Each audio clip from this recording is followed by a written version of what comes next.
Certa vez, no Evangelho de João, capítulo 12, ele disse: se o grão de trigo caindo na terra não morrer, fica ele só. Mas se morrer, dá muito fruto. E assim ocorre com toda semente que é lançada na terra. Ela tem que morrer. Ela tem que se desintegrar, se abrir em contato com a terra e com a umidade, um novo fruto brota, uma nova árvore, né? E dali novos frutos virão. Glória a Deus. Assim foi. Assim foi com Jesus, assim é com todo aquele que está no reino de Deus e se abre como uma terra para acolher as sementes do reino. Sementes do reino são as palavras do reino, ou as palavras do rei, as palavras de vida eterna que estão registradas na Bíblia, né? E que saíram da boca de Deus e que vêm a nós pelas Escrituras e pelo Espírito Santo. Deus trabalha o nosso coração para que nós sejamos como uma terra fértil, livre, desembaraçada de tudo aquilo que possa impedir que a semente, a boa semente do reino, que expressa a vontade de Deus para nós, vingue de fato, né?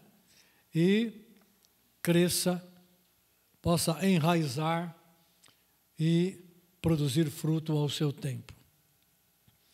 Então, por isso é muito importante nós cuidarmos da nossa vida, do nosso coração. Eu gostaria de ler alguns versos aqui,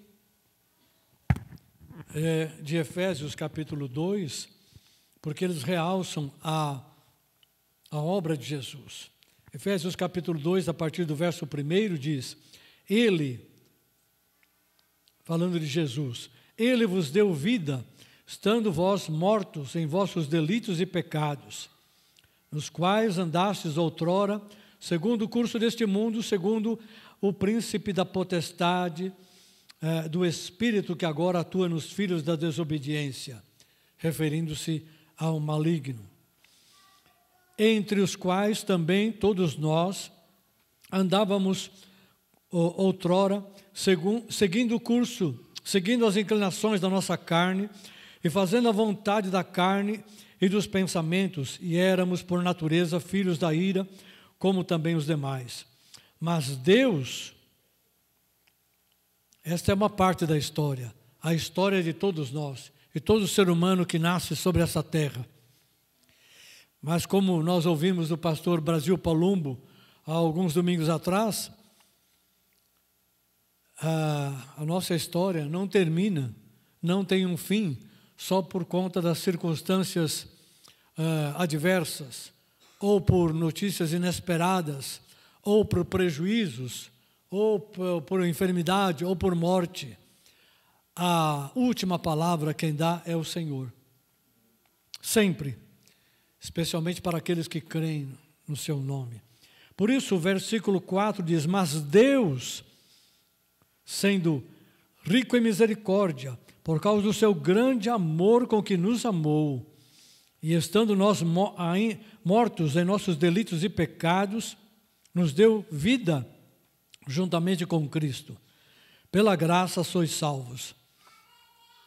Juntamente com Ele, nos ressuscitou e nos fez assentar nos lugares celestiais em Cristo. Quem passa pelo batismo das águas, morre para si mesmo e morre para o mundo, mas nasce para Deus, para a vida eterna e para servir ao Senhor de todo o coração. Versículo 7, para mostrar nos séculos vindouros a suprema riqueza da sua graça em bondade para conosco em Cristo Jesus. Porque pela graça sois salvos mediante a fé. Vou ler de novo o versículo 8. Porque pela graça sois salvos, mediante a fé. E isto não vem de vós, é dom de Deus. A fé e a graça são dons de Deus. Mas nós somos salvos pela graça, porque nós não pagamos por essa salvação. Não fazemos nada para merecer essa salvação. Por isso, é pela graça de Deus, que exerceu a sua misericórdia para conosco, decidindo pagar o preço por nós, através do seu Filho Jesus Cristo, que foi morto numa cruz e padeceu como o maldito de Deus, é o que significa morrer numa cruz, foi escarnecido pelos homens, enxotado por todos, e Jesus aceitou passar por isso, para assumir os nossos pecados e o pecado de toda a humanidade, a fim de que Ele pudesse gerar diante de Deus uma justiça baseado naquele que era justo e se entregou pelos injustos, era santo e se entregou por aqueles que eram imundos. Era o Filho de Deus e se entregou por aqueles que se tornaram manchas, filhos da desobediência, filhos da ira. E assim, desta forma, através da fé no sacrifício de Jesus, da fé no que diz o Evangelho, a palavra de Deus, então a graça opera na vida daquele que tem fé. E dessa forma ele recebe o perdão dos pecados, a purificação da sua vida e nasce de novo para uma vida nova, né? Essa é a mensagem principal do Evangelho, que se concretiza no batismo nas águas, né?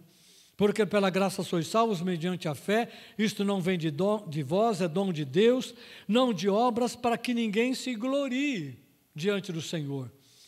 Pois somos feitura, ou somos criação dele, criados em Cristo Jesus para as boas obras, as quais Deus de antemão preparou para que andássemos nelas. Essa é parte da obra que Jesus fez, da descrição, né, da obra que Jesus fez, aqui no capítulo 2 de Efésios. Eu só vou ler mais alguns versos, eu vou pular aqui, porque o tempo nosso é limitado. E diz assim no versículo 13: Mas agora em Cristo Jesus, vós que antes estáveis longe, fostes aproximados pelo sangue de Cristo. Está falando a respeito dos cristãos que eram gentios, né?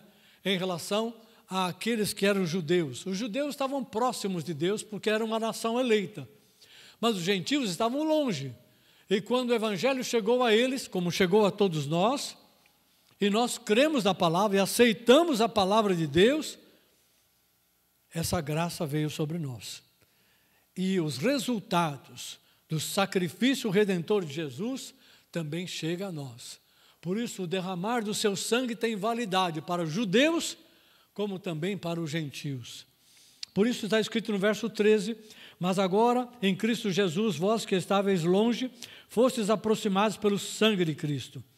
Porque Ele, Jesus, é a nossa paz, o qual de ambos, judeus e gentios, fez um só povo, tendo derribado a parede de separação que estava no meio, a inimizade. Aboliu na sua carne a lei dos mandamentos na forma de ordenanças, para que dos dois, gentios e judeus, criasse em si mesmo um novo homem, fazendo a paz. Amados, paz no coração é resultado da justiça de Deus. A justiça humana pode até dar alguma paz para aquele que reclamava da injustiça que estava sofrendo. E quando ele recebe o efeito da justiça, a paz volta. Ele se sente justiçado. Ele sente que a justiça foi feita, né? Pegando o culpado, condenando e dando-lhe uma pena, ao invés de ficar o crime em aberto, né? E dessa forma as pessoas sentem uma certa paz. Essa paz é limitada, ela é pequena e ela não é constante, né? A paz de uma vitória, a paz e a alegria que uma vitória traz, seja por qualquer motivo, por melhor que seja, essa alegria e essa paz, né, de ter conseguido, depois de grande trabalho, de grande envolvimento, de grande esforço, chegado ao ponto de conseguir a vitória, de lavrar o tento que você precisava. Em qualquer campo de atividade é assim. Uma vitória é decorrência de um trabalho, de um esforço, de uma aplicação, de uma dedicação, de um empenho, de uma perseverança, de paciência em momentos mais difíceis. E dessa maneira, vai em frente até o fim, onde a vitória é alcançada. Então vem a alegria da vitória. Vem uma paz, né, que vem junto com o triunfo, de ter conquistado, de ter alcançado aquele objetivo que você tanto se empenhou para alcançar. Mas essa paz, ela dura algum tempo. Mas a paz que Jesus dá é a paz decorrente do sacrifício dele, da justiça que Deus estabeleceu através de Jesus. Essa paz que vem de Deus é a paz que nos reconcilia com nosso Deus, o Criador, através da mediação de Jesus. Essa paz, ela não vem apenas em alguns momentos. Agora estou livre dos meus pecados, não tenho mais sentimento de culpa, não tenho mais aqueles sentimentos ruins que eu tinha em relação a mim mesmo ou a outras pessoas. Eu fui perdoado, eu perdoei, Deus me perdoou de um pecado ou de um mal muito maior do que aquele que os outros me fizeram ou eu fiz para os outros. O meu pecado contra Deus era muito maior e Ele, somente Ele, aprove a perdoar. Então eu tenho paz, tenho alegria. Essa paz vem para ficar. Ela vem para ficar. E nós devemos cuidar dela, para que ninguém roube a paz, para que nenhuma circunstância, nenhum fato da nossa vida, nosso dia a dia, nem o maligno com as suas astúcias, nem os homens com os seus ardis, né, roubem esta paz. A paz é o resultado da justiça de Deus para nós, mas nós temos que zelar por ela. Ela custou o preço muito alto do sacrifício de Jesus. Então, nós precisamos manter essa paz. Deus sempre está disposto, disponível para nós, porque Ele nos chamou para ser filhos de adoção, mas nós não podemos perder a paz por qualquer motivo. E aqui diz o seguinte: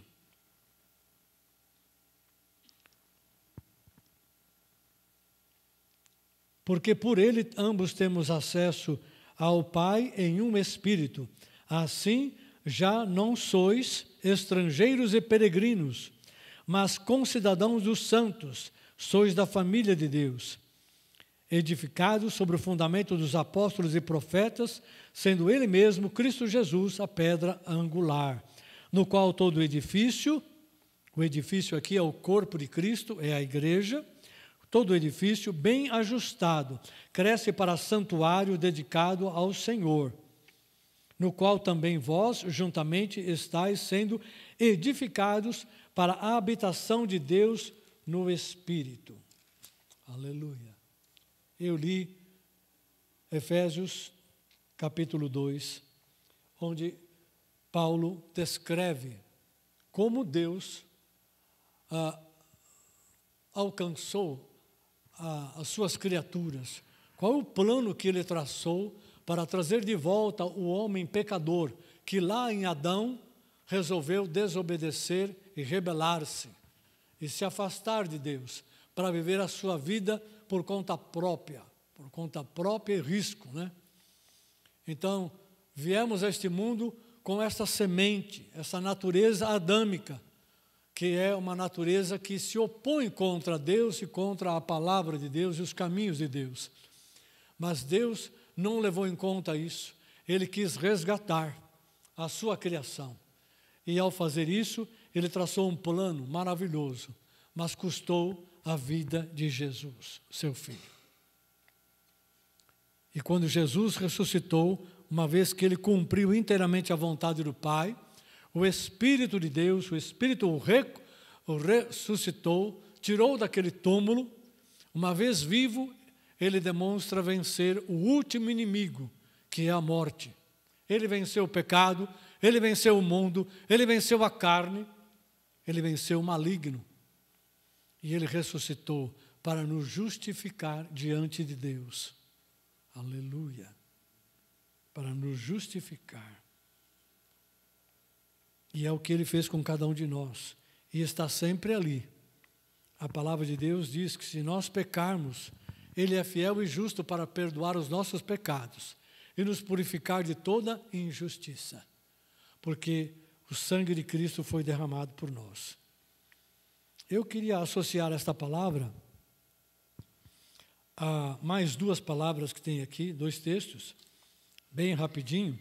Em Atos, no capítulo 3, do verso 19 em diante, aqui você tem uma pregação do apóstolo Pedro, né? Ali em Jerusalém, e ele está falando de como as pessoas falharam com Deus e não entenderam que Jesus veio para anunciar o reino, e ele é o Messias, ele é o mediador entre Deus e os homens. Ele era o profeta que foi prometido lá a Deus para Moisés, né, na lei. Então, ele agora diz como é que aquele povo que estava reconhecendo a besteira que fizeram em enxotar a Jesus, né, e deixar que ele fosse sacrificado, ainda que ele não tivesse cometido crime algum, dolo algum em sua boca, mas eles aprovaram e incentivaram. Então, Pedro está dizendo, olha, tem um recurso de Deus para vocês. Tem uma misericórdia de Deus para vocês que falharam, que pecaram, porque vocês fizeram na ignorância. Então, no versículo 19, ele diz assim. Eu vou ler a partir do verso 17. E agora, irmãos, eu sei que o fizestes por ignorância, como também as vossas autoridades. Mas Deus assim cumpriu o que dantes anunciara, por boca de todos os profetas, de que o seu Cristo havia de padecer. Arrependei-vos, pois, e convertei-vos para serem cancelados os vossos pecados, a fim de que da presença do Senhor venham tempos de refrigério, e que Ele envie o Cristo, que já vos foi designado, Jesus, o qual é necessário que o céu retenha, até aos tempos da restauração de todas as coisas, de que Deus falou por boca dos seus santos profetas, desde a antiguidade. Eu quero destacar aqui uma única coisa. Pedro associa três aspectos aqui, nesse verso 20 e 21. Ele diz às pessoas, arrependei-vos e convertei-vos a Deus através de Jesus, para que sejam cancelados os vossos pecados. Ou seja, para que a justiça de Deus alcance vocês. Esse é o primeiro ponto. A consequência direta disso é para que venham tempos de refrigério. Tempos de refrigério da presença do Senhor. Ou da presença do Senhor venham tempos de refrigério. Quem está reconciliado com Deus passa a ter comunhão com Ele. E quem tem comunhão com Deus, recebe a presença de Deus. Você deve lembrar que lá em Gênesis, no capítulo 2 e 3, antes do homem pecar, dia após dia, né, na viração do dia, Deus vinha e falava com Adão e Eva, tinha comunhão com eles. Como é que foi o seu dia, Adão? Como é que foi as coisas? Como é que foram as coisas? O que ele precisava? Qual era o relatório? Enfim, tinha comunhão em todos os sentidos. Adão e Eva estavam aqui para serem os gerenciadores desta criação. Os gerentes da obra de Deus. E quando o pecado entrou, essa comunhão foi anulada, né? Houve uma separação. Deus não pôde mais estar com a sua presença junto com Adão e Eva, porque Adão e Eva estavam no pecado, e Deus é santo. Deus não compactua com o pecado. Então, a presença de Deus foi cortada. E ela só foi restaurada quando Jesus morreu na cruz. Por isso é que naquele templo lá de Jerusalém, no Santo dos Santos, que tinha uma cortina, né, como um manto, né, único, que separava o Santo dos Santos, o lugar da presença de Deus, das outras partes do santuário ou do templo. Quando Jesus morreu, aquele véu foi partido de alto a baixo, como um milagre, como se uma mão invisível fosse lá e cortasse aquele véu, sinalizando que agora a presença de Deus estava aberta para todo aquele que se arrepende e se converte ao Senhor. Aleluia. Então, o primeiro resultado, o primeiro passo seguinte após a conversão é que da presença de Deus venha os tempos de refrigério.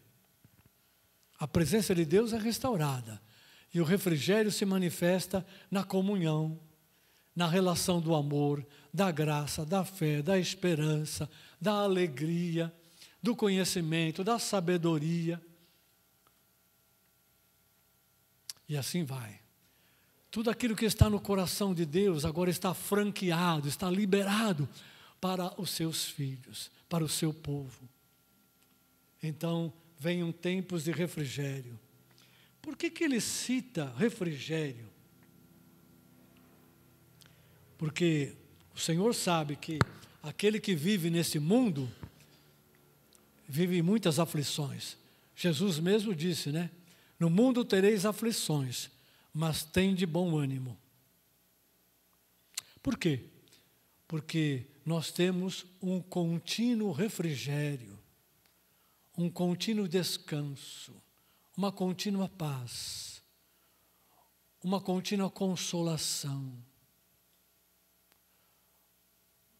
diante do nosso Deus. E quando nós vamos a Ele, lançamos a nossa vida aos seus pés, Ele mesmo, como filhinhos que somos, nos coloca em seu colo, nos consola, nos fortalece, nos encoraja, nos anima, tira os pesos, né, os fardos que porventura estejamos levando, nos torna aliviados para continuar a carreira, para continuar seguindo o caminho do Senhor.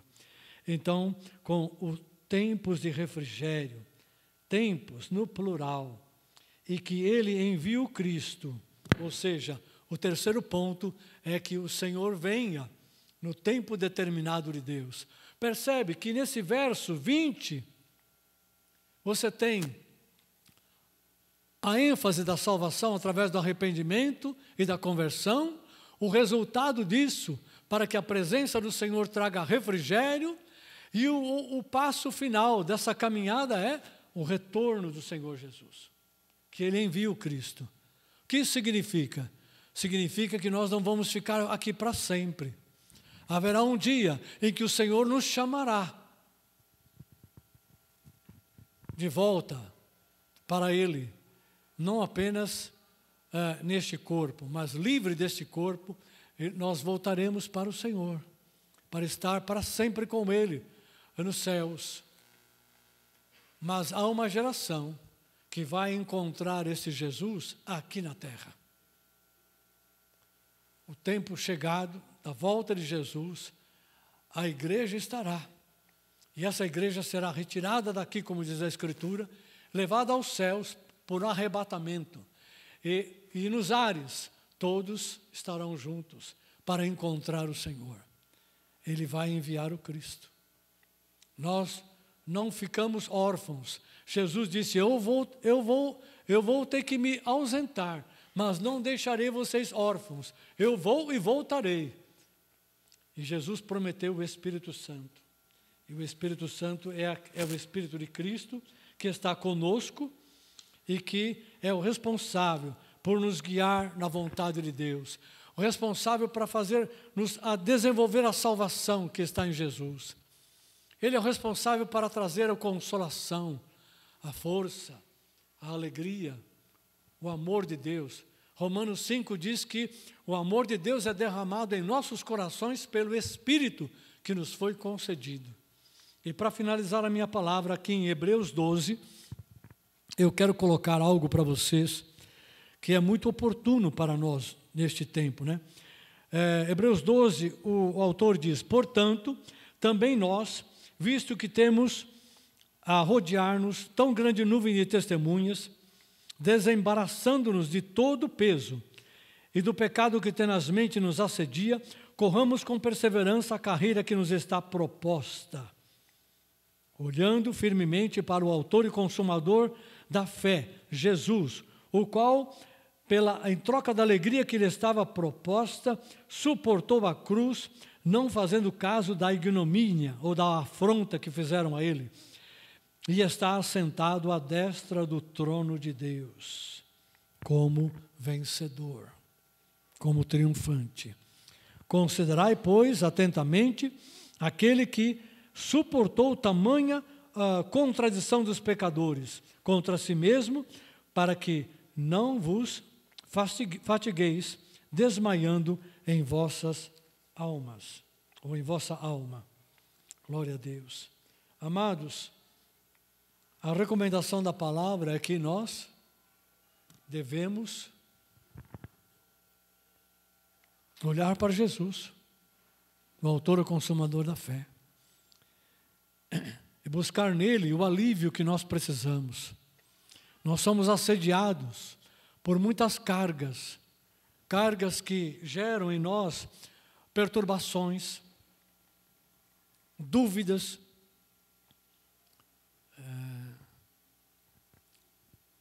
ficamos sem saber como vai ser o dia de amanhã, como vai ser esse negócio que nós estamos empreendendo, né? Preocupações, ansiedades, medo, e vai por aí, né? Sem contar como nós estamos sujeitos a enfermidades, sujeitos a levar um tombo financeiro ou qualquer outras questões relacionadas ao relacionamento humano, né? Enfim, há muitas questões que podem gerar preocupações, ansiedades, aflições, medo, ira, revolta. O mundo que vivemos é um mundo carregado de injustiça. Não espere que as pessoas andem na retidão e na justiça, porque elas estão longe de Deus, mas nós já conhecemos o Senhor. Fomos chamados para andar em santidade e retidão, ou em justiça. E ainda que não sejamos perfeitos, possamos falhar, né, e errar com alguém, temos o recurso do perdão, tanto para com Deus, como para com o próximo. É muito importante levar junto com a nossa vida a humildade e a mansidão. E saber que dia após dia nós podemos recorrer ao Senhor, andar com Ele. Para resumir tudo o que eu acabei de colocar aqui através desses textos. Queridos, nós não podemos andar um dia sequer em nossa caminhada, até que Jesus volte, ou até que a gente vá para Ele, longe da presença do Senhor. Não tem justificativa para andar sem a presença do Senhor, porque agora não há mais barreira entre nós e Ele. Nossos pecados foram perdoados. E se houver pecado, se houver alguma coisa que entristeça o Espírito Santo, se houver alguma coisa que nós pisamos da bola, devemos colocar isso diante do Senhor e consertar, ou acertar aquilo que tem que ser feito. Seguir a liderança do Espírito Santo. Ele é santo. E Ele faz tudo para que nós continuemos a andar na justiça e de um modo agradável a Deus. Quando desagradamos ao Senhor em alguma coisa, o Espírito Santo nos ajuda a nos colocar no trilho, ou no centro da vontade de Deus. Então, nós temos que andar buscando, desejando a presença de Deus, primeiro. Segundo, nós temos que cuidar do nosso coração para não deixar ele sobrecarregar com os pesos, os fardos, as aflições deste mundo. Eles são inevitáveis. Quanto mais fé, quanto mais presença de Deus na tua vida, quanto mais conhecimento da palavra, quanto mais entendimento de como você deve andar e viver nesta terra, mais força e mais recurso espiritual você tem para não se deixar levar por aflições, preocupações, ansiedades e coisas parecidas. Mais força você tem para lidar com as questões da vida, aquelas questões que demandam mais, que geram mais desgaste, que geram as suas emoções serem sugadas e você se sentir arreado completamente. Isso não precisa acontecer se nós estivermos zelando para que a presença de Deus esteja em nós. E para que esse refrigério bendito que vem do coração de Deus para os seus filhos chegue a nós pelo seu Espírito e pela sua palavra. A palavra é fonte de refrigério. O Espírito é fonte de refrigério. Os irmãos da igreja podem ser fontes de refrigério, porque são bênção de Deus para nós, uns para os outros. E nós, como corpo de Cristo, como igreja, podemos ser uma fonte de refrigério e de sinal para aqueles que estão no mundo e estão perdidos, estão quase que soterrados debaixo de peso de preocupação, ansiedade, medo, desesperança, enfermidade, cativos por Satanás, no corpo e na alma. Deus quer usar as nossas vidas para ser um refrigério para essas vidas, como uma demonstração do amor de Jesus para eles, do amor de Deus. Deus conhece o coração das pessoas, nós não conhecemos, mas Deus quer usar as nossas vidas, ou seja, a vida do seu povo, dos seus filhos, que são privilegiados por receber o amor e a paz de Deus, e esse refrigério que tem variadas formas. Deus quer usar as nossas vidas para tocar a vida daqueles que estão quase morrendo debaixo do peso deste mundo. E é com você que Deus está falando. É comigo que Deus está falando. Por isso nós precisamos zelar por aquilo que Deus nos deu, através desta bendita salvação e do sacrifício do Senhor Jesus Cristo. Aleluia. Glória a Deus. Bendito seja o Senhor por esta palavra que vem encorajar os nossos corações, iluminar o nosso interior e nos relembrar de que nós estamos em Cristo. E em Cristo somos o quê? Mais do que vencedores, por meio daquele que nos amou e se entregou por nós. Aleluia. Quem tem fé, diga amém. Quem tem fé, diga glória a Deus. Ele é o meu Deus, o meu Senhor, o meu comandante. E Ele me deu o Espírito que estava nele para guiar a minha vida, na bênção, na força, na vitória. Ontem nós estávamos aqui num tempo de jejum com alguns irmãos e irmãs, e numa das reflexões que foi feita aqui, entre as orações, nós estamos concluindo uma coisa que é muito básica, né? É o seguinte: todo ser humano, cristão ou não, busca 3 coisas na vida. Assim, de mais excelente, né? De essencial. Primeiro, busca a segurança, ou refúgio, porque o pecado destrói qualquer refúgio e segurança do ser humano, né? Então, busca segurança. Segundo, busca refrigério, descanso, paz, alívio. Não é? Terceiro, busca força. Força, ânimo, firmeza, né? Encorajamento e coisas semelhantes. Todo ser humano busca isto. E sabe qual é a notícia mais maravilhosa que nós temos e que nós concluímos ontem? Da presença do Senhor. Da presença do Senhor vem segurança, vem refrigério e vem força para renovar o nosso coração. Você está ouvindo bem? Eu quero que você repita comigo. Da presença do Senhor vem segurança, refrigério e força para o meu coração. Amém. Dessa forma, querido, você está abastecido. O mundo não tem isso. Por que ele não tem isso? Por mais que ele busque, por mais que ele faça, porque ele não tem a bendita presença do Senhor sobre ele. A bendita presença do Senhor faz toda a diferença. E sem Cristo não há presença de Deus. Sem a remoção do pecado, sem a justiça de Deus, não tem presença de Deus, nem comunhão com Deus.